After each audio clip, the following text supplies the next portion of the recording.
जहां 23 की पारी और ब्राह्मण की क्या बारी आ चुकी है। मध्य प्रदेश विधानसभा चुनाव में अब कुछ ही महीनों का वक्त है और ऐसे में अलग अलग जातियां सम्मेलन के जरिए अपनी मांगे मनवा रही हैं।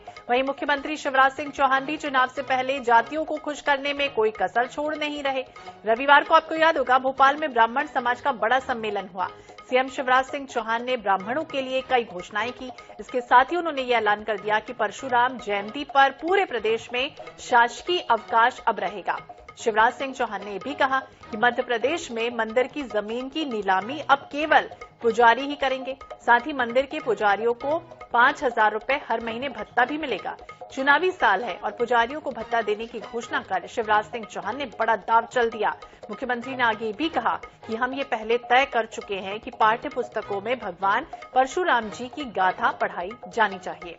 ब्राह्मण आयोग के गठन की मांग पर यह कहा कि कोई दिक्कत नहीं है, इसके लिए तो डिस्कस करेंगे। भोपाल में ब्राह्मण समाज के बच्चों के लिए छात्रावास की मांग पर यह भी कहा कि उपलब्धता के आधार पर जमीन की व्यवस्था होगी। गरीब परिवार के मेधावी विद्यार्थियों की पढ़ाई चाहे वो मेडिकल की हो, इंजीनियरिंग की हो, फ्री में होगी।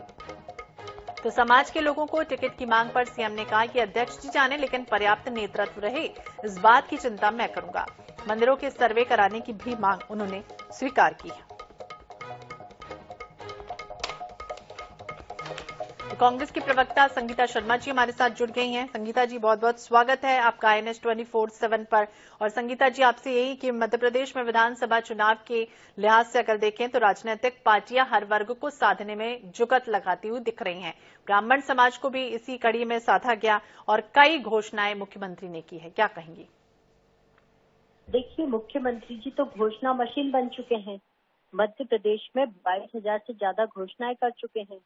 18 सालों से मुख्यमंत्री हैं, फिर भी मध्य प्रदेश के हालात देख लीजिए। उनके खुद के क्षेत्र में शव को ले जाने के लिए शव वाहन तक उपलब्ध नहीं है। पूरे मध्य प्रदेश के क्या हालात कर दिए हैं। आज प्रदेश का बेरोजगार युवा ये कह रहा है कि हमें परशुराम जयंती की छुट्टी की आवश्यकता नहीं है। मुख्यमंत्री जी, हमें रोजगार चाहिए। आप शासकीय छुट्टियां देते जाएंगे तो हम रोजगार मांगने कहाँ जाएंगे? ये आज युवाओं का कहना है।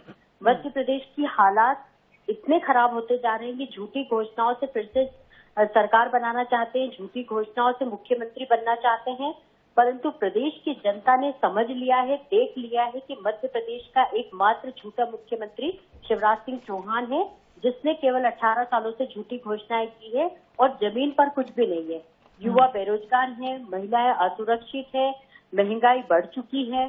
तो अब बताइए जनता किस बात पर इन पर विश्वास करेगी? इन्होंने 2008 में कहा था कि मैं किसानों का 50,000 रुपए तक का कर्ज माफ करूंगा। आज तक 1 रुपया कर्ज माफ नहीं। लेकिन ब्राह्मणों की बात करें संगीता जी, ये भी आपसे समझना चाहेंगे। बीजेपी तो कह रही है कि चाहे वो दिग्विजय सिंह की सरकार का वक्त रहा हो, कमलनाथ जी की सरकार का वक्त रहा हो, तब उन्होंने ब्राह्मणों के हमेशा उपेक्षा की, उस वर्ग को उपेक्षित रहा है वो वर्ग। अब अगर हम दे रहे हैं तो क्या दिक्कत है? देखिए, भाजपा तथ्यों के आधार पर बात नहीं करती है। इन्हें तो केवल झूठ बोलना है। ये तुरंत झूठ बोलते थे, कुछ नहीं किया। मैं दिग्विजय सिंह जी के शासनकाल की भी बात आपको बता देती हूँ और मैं 15 महीनों की कमलनाथ जी के शासनकाल की भी बात बता देती हूँ। ये जो मंदिरों की जमीन का मामला था, ये कमलनाथ जी ने शुरुआत की थी। पंडितों के पुजारों की जो मंथली जो उनको वेतन दिया जाता है उसको बढ़ाने का काम कमलनाथ जी ने किया है। इसके पहले जितने भी मठ मंदिर हुआ करते थे वो सारा दिग्विजय सिंह जी के शासनकाल में इसकी शुरुआत हुई थी। उनको जमीनें देने की बात हुई थी। आज जो पंडितों के पास, जो पुजारियों के पास जो जमीनें हैं, जो अदाई पर नहीं जो उनको जमीनें दी गई थी, वो दिग्विजय सिंह जी के शासनकाल में दी गई थी। अब भाजपा को तो उठाकर केवल झूठ बोल देना है। नेहा बग्गा जी भी हमारे साथ जुड़ गई, भाजपा की प्रवक्ता। नेहा जी, स्वागत है आपका INS 24/7 पर।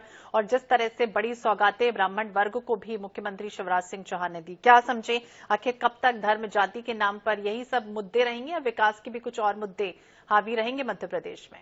देखिए, हमारा नारा है सबका साथ, सबका विकास, सबका विश्वास और सभी का प्रयास। उसी के तहत चाहे कोई वर्ग हो, चाहे कोई जाति हो, अगर उनकी कोई मांगे हैं और वो उचित है तो उसको मानने का काम सरकार करती है।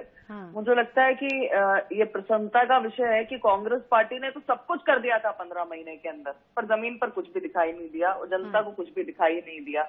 आप अगर ये कह दें कि यूएस में बाइडेन को प्रेसिडेंट इन्होंने बनाया तो मुझे उसमें भी कोई हैरानी नहीं होगी, क्योंकि कांग्रेस पार्टी के दावे इसी प्रकार के हैं।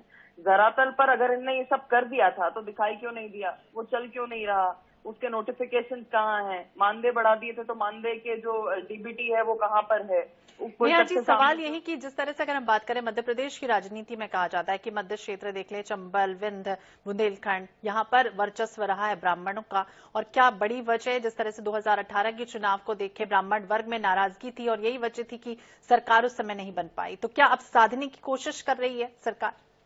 देखिए, भारतीय जनता पार्टी चुनावी राजनीति के लिए कुछ नहीं करती। निरंतर विकास के कार्य हो, निरंतर उत्थान के कार्य हो, निरंतर समाज आगे बढ़े, ये भारतीय जनता पार्टी का प्रयास रहता है और उसके लिए 365 दिन 24 घंटे भारतीय जनता पार्टी की सरकार कमिटेड है। जी संगीता जी, आपका काउंटर, आप कुछ कहेंगी? पत्र लेकर आए और झूठा वचन पत्र लाके इनके नेता का तो बयान ये आता है, इनके नेताओं के बयान ये आते हैं कि ब्राह्मण और बनियों को तो हम जेब में रखते हैं और सामान्य वर्ग को उल्टा लटकाने की बात मुख्यमंत्री जी ने कही थी। जब जब चुनाव आता है मंचों पर जाकर झूठ बोलना है इनका काम है। इस पे मेरा जवाब मोदी जी और शिवराज जी जो हैं पूरे देश के अंदर अब एक ऐसे इंजन बन गए हैं कि जहां ट्रेन जाती वहां जाकर टकराती है। आज कुपोषण में मध्य प्रदेश फिर नंबर 1 पर आ गया है, फिर कुपोषित बच्चों की संख्या बढ़ गई है। हर योजना में घोटाला, हर योजना में भ्रष्टाचार। ऐसी सरकार है 18 सालों से जनता को लूटने का काम किया है इस सरकार ने। मुझे बड़ा दुख होता है कि छोटे बच्चों के हक का। देखिए, ये जो कांग्रेस पार्टी का टूलकिट एजेंडा है, जनता उसमें नहीं आने वाली। अभी ये जो जेब में रखने की बात कर रहे थे, ये कांग्रेस पार्टी की मूल मानसिकता है। कांग्रेस पार्टी यही मानती है कि विभिन्न धर्म के लोग जो है उनकी जेब में रहते हैं। आपको एक बात और कहती हूँ, और इसीलिए मुस्लिम लीग जो है राहुल गांधी को सेक्युलर लगने लग गया है। चले जाएंगे और कहीं पर उत्थान के लिए निर्णय लिए जाते हैं तो कांग्रेस के पेट में दर्द होता है। क्यों बीच में बोलने लग जाती हैं? इनके टर्म में जब मैं अच्छे से सुन रही हूँ, संगीता जी सुन लेते हैं, नेहा जी को सुन लेते हैं, ये बीच में चीखने क्यों लग जाती हैं? अब मुझे बताइए कि अगर उत्थान के लिए कार्य हो रहा है किसी समाज के, तो क्या वो गलत है? और एक और राहुल गांधी मुस्लिम लीग को सेकुलर बता रहे हैं, तो क्या ये किसी प्रकार का डेवलपमेंट का एजेंडा है, विकास का एजेंडा है? कोई रूट मैप दिखाया है उन्होंने? ये अंतर है भारतीय जनता पार्टी की सरकार में और कांग्रेस पार्टी में। कुल मिलाकर अगर देखा जाए तो 50 सीटों पर निर्णायक भूमिका में ब्राह्मण और ब्राह्मण वर्ग को साधने की कोशिश है, या वाकई कुछ और है? बहुत बहुत शुक्रिया आप दोनों का ये बातचीत करने के लिए। तो आम जनता का लेकिन सबसे बड़ा सवाल यही कि ब्राह्मण वर्ग हो चाहे दूसरे वर्ग हो, हर किसी को लुभाने के लिए राजनीतिक पार्टियां लगातार पुरजोर कोशिश कर रही है। चलिए